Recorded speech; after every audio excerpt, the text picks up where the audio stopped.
Vítám vás u speciálního videa, ve kterém vám představíme naše nově zrekonstruované prostory.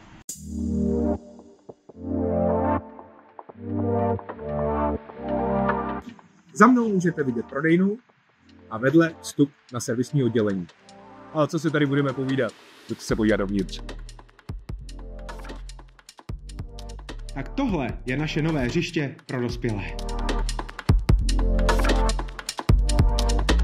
Ještě jednou vítejte v našem showroomu. Tady si můžete všechny naše chladiče prohlédnout a poté dle vašich potřeb vybrat ten správný.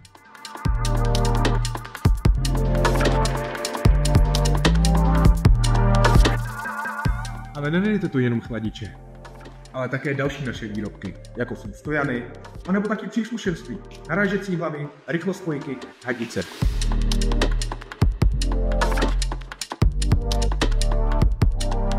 S výběrem toho správného výčepního zařízení a nezbytného příslušenství vám milé rádi poradí tady chlapi na prodejně. Výčepní zařízení si ale tak zaslouží svoji péči.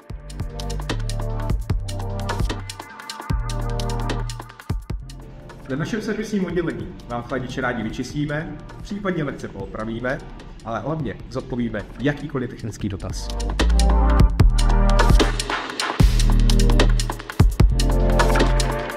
No a tady se nacházíme v nových prostorech obchodního oddělení. Za těmito dveřmi sídlí Tuzemsko a za mnou oddělení zahraničního obchodu, kde mimochodem mám svoje místo i já.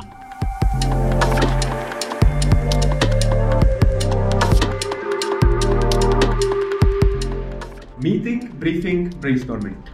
K tomu nám slouží naše nová zasedačka. Tady se potkáváme s našimi obchodními partnery jak z Tuzemska, tak zahraničí a vedeme krátké interní porady.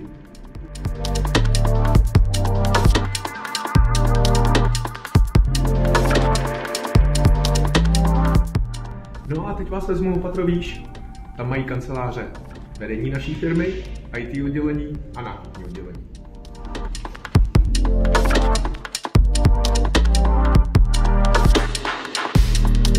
Nový kabát dostal i náš bar. Sem se chodíme občerstvit kávou, čajem anebo sodovkou z našeho výrobníku.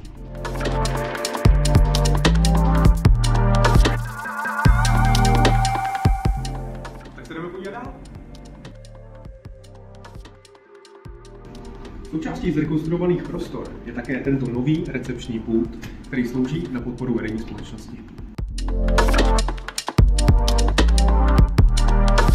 Novou moderní kancelář se samozřejmě zasloužilo i také naše vedení firmy. Za těmito dveřmi vznikají veškeré inovativní myšlenky a prakticky se řídí chod celé naší firmy.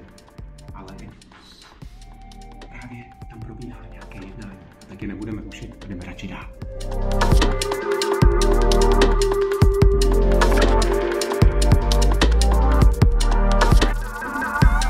No a tímto máme probítku u konce. Doufám, že se nám naše prostory líbily. No a samozřejmě nejlépe uděláte, když přijedete a navštívíte je osobně. Díky, že jste s námi.